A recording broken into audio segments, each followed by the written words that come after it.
काफी लंबे टाइम से ना कोई ऐसी गाड़ी नहीं आ रही थी कि जो प्राइस के हिसाब से भी बिल्कुल पसंद आ जाए।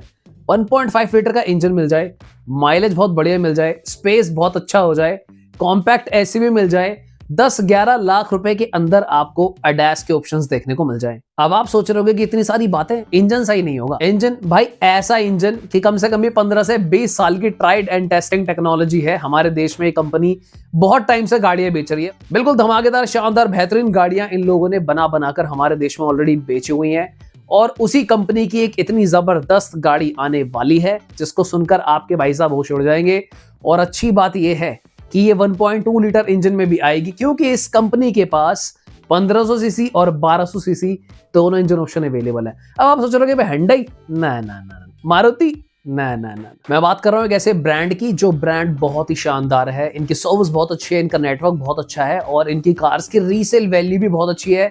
इंजन की लाइफ 12 से 15 साल तक है। कुछ टाइम से ये ब्रांड थोड़ा सा सो गया था, सुस्त सा हो गया था, पर अब सडनली धीरे धीरे इनकी एक्टिविटीज बढ़ चुकी हैं, क्योंकि इन लोगों ने एम किया हुआ है कि 2030 तक इन लोगों को बहुत सारी एसयूवीज और गाड़ियां इंडिया में लॉन्च करनी है। मैं बात कर रहा हूं दोस्तों होंडा की, और होंडा की रिसेंटली WRV RS इंडिया में स्पाई हो चुकी है। और स्पाई भी ऐसे वैसे नहीं हुई है, तो ARAI का स्टिकर लगा हुआ था इसके ऊपर जब ये स्पाई हुई है, यानी कि इसकी ARAI माइलेज टेस्ट हो रही है। अब WRV इंडिया में पहले भी आती थी, पर होंडा ने इसको बंद कर दिया था। और मैं सच बताऊं कि WRV जो पहले आ रही थी अभी भी आपको इंडियन रोड्स पे देखने को मिलेगी, पर डिजाइन लैंग्वेज के अकॉर्डिंगली वो उतनी अपीलिंग नहीं लगती।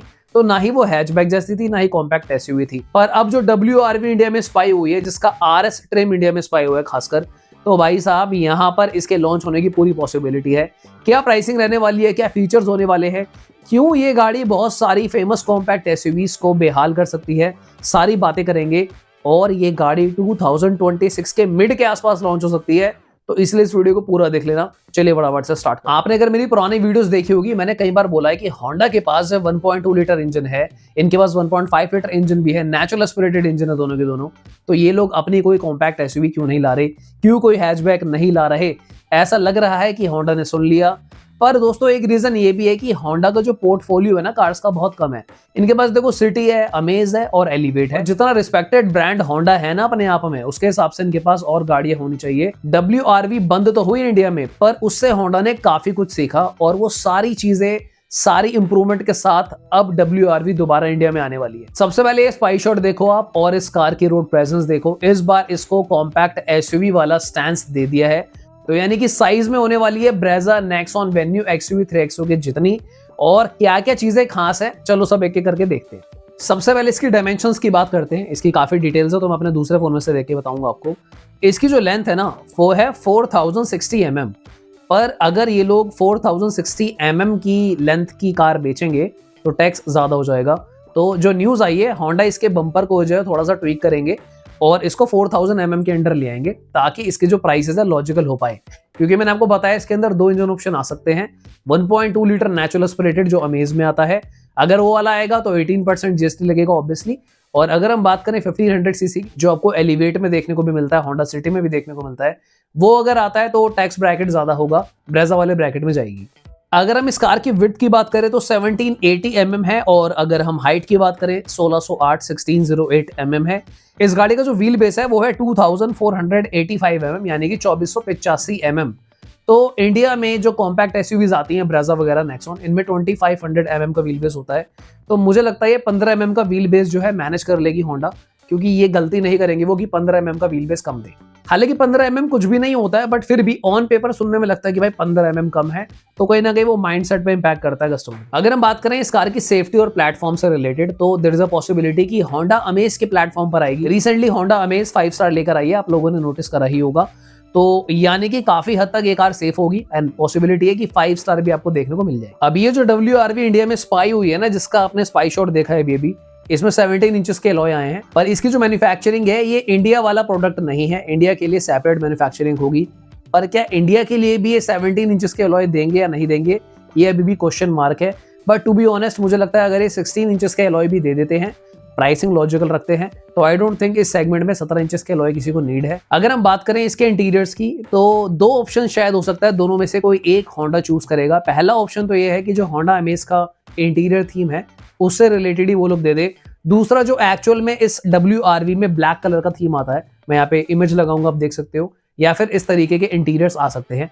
आपको क्या लगता है कौन सा बेटर लगेंगे, कमेंट करके बताना। मुझे पर्सनली ये ब्लैक थीम ज्यादा अच्छी लगी क्योंकि यहाँ पर देखो रेड स्टिचिंग का काम होता है, तो ब्लैक एंड रेड का जो कॉम्बिनेशन है बेटर लग रहा है। 7 इंचेस का टच स्क्रीन अभी करंट वाली कार में आ रहा है, बट इंडिया में जब आएगी तो 10 इंचेस का इंफोटेनमेंट सिस्टम आपको देखने को मिलेगा। साथ ही में इंस्ट्रूमेंट क्लस्टर कंप्लीटली डिजिटल शायद नहीं होगा, 4.2 इंचेस का MID होगा। इससे फायदा ये है कि जो इसका टॉप वेरिएंट है वहां पर शायद आपको प्राइसिंग थोड़ी सी कम देखने को मिलेगी।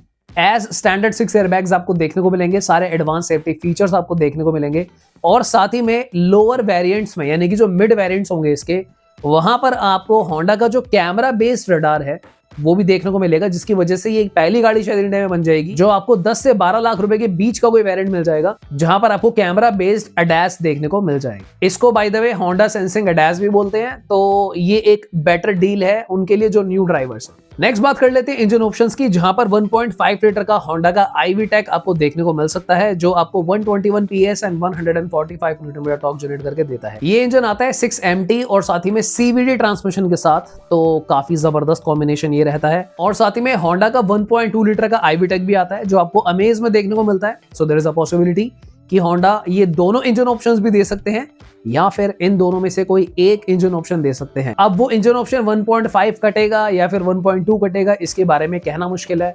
आप लोग क्या चाहते हो कि भाई होंडा दोनों इंजन ऑप्शन दे दे या फिर कोई एक 1.2 ही छोड़ दे तो बेटर है। दोस्तों इस कार का जो एक्सपेक्टेड लॉन्च है 2026 के मिड के आसपास बताया जा रहा है, यानी कि आपको कहीं ना कहीं अप्रैल से जुलाई के बीच में देखने को मिल सकती है। और अगर हम इसके एक्सपेक्टेड प्राइसेस की बात करें तो वो डिपेंड करता है कि होंडा कौन सा इंजन लेकर आएगा।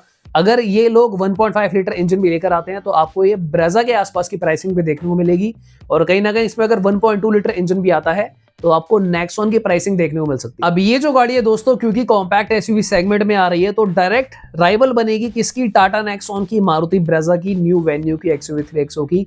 तो बहुत वक्त के बाद कंपटीशन गर्मा जाएगा, क्योंकि देखो होंडा ने अब जब अपनी कॉम्पैक्ट SUV मार्केट में उतार दी तो देखना पड़ेगा, क्योंकि अब कंपटीशन बहुत ज्यादा हो चुका है। और मुझे ऐसा लग रहा है होंडा थोड़े से लेट भी हो चुके हैं, और होंडा एक पुरानी कंपनी है, होंडा के पास एक एडवांटेज भी है, लोगों का भरोसा है होंडा के ऊपर कि होंडा के जो इंजन है ना भाई, होंडा की कार्स की रीसेल वैल्यू तबाही है अगर मैं यूज कार मार्केट की बात करूं। पर क्या ऑलरेडी बहुत देर हो गई, क्योंकि यार देखो कितनी गाड़ी आ चुकी है यहाँ पर। अब सिरोस आ चुकी है, काइलैक आ चुकी है, वॉक्सवैगन टैरा भी शायद आ सकती है, उसके अपडेट्स का मैं वेट कर रहा हूँ, और ओ माय गॉड बहुत सारी गाड़ी है इस सेगमेंट में। आप लोगों का ओपिनियन क्या है कि ये कार अगर होंडा अब लेकर आएंगे 2026 में, हिट हो सकती है या फिर फ्लॉप हो सकती है? इसकी लुक्स आपको कैसे लग रही है? थोड़ी बहुत ट्विकिंग होंडा जरूर करेंगे, एग्जैक्टली ये नहीं कहा जा सकता कि सिमिलर फेस ही रहेगा, माइनर ट्विकिंग ये लोग थोड़ी सी कर सकते हैं।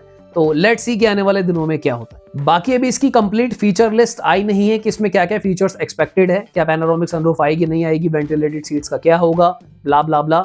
अगर आप चैनल को सब्सक्राइब करके रखते हैं, आने वाले दिनों में मैं आप लोगों के साथ वो सब कुछ शेयर करता रहूंगा। तो फिर आज की वीडियो को लेते हैं दोस्तों, मिलते हैं दोबारा किसी और दिन। Thank you so much for watching, bye bye, take care.